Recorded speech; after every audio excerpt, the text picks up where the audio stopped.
আলহামদুলিল্লাহ, প্রাপ্তি এখন পর্যন্ত ভালো। আপনাদের প্রচুর ভালোবাসা পাচ্ছি। আমার ভক্ত দর্শকদের ভালোবাসা পাচ্ছি।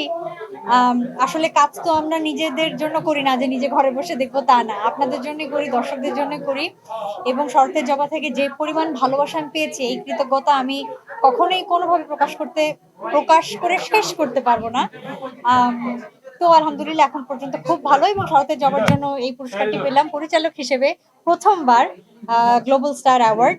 ভীষণ ভালো লাগছে। যখন থেকে কাজ করি আমার কাজের সংখ্যা কিন্তু আমার জেনারেশনের কো-আর্টিস্টদের তুলনায় সবসময়ই কম। কারণ আমি একটু প্রস্তুতি নিয়ে একটু সময় নিয়ে কাজ করতে পছন্দ করি। সুতরাং এখনো আমি শরতের জবা নিয়েই আসলে বেশ কিছুটা ব্যস্ত আছি। যেমন ঢাকা ইন্টারন্যাশনাল ফিল্ম ফেস্টিভ্যালে প্যানোরামা সেকশনে শরতের জবা অফিসিয়ালি সিলেক্টেড হয়েছে।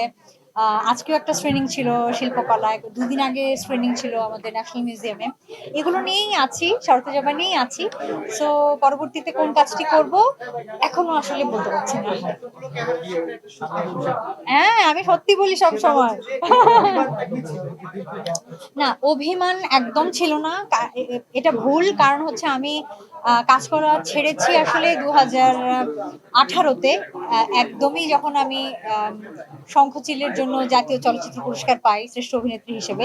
সুতরাং একদম সর্বোচ্চ রাষ্ট্রীয় সম্মান পাওয়ার পর আমি বিরতিতে গিয়েছি।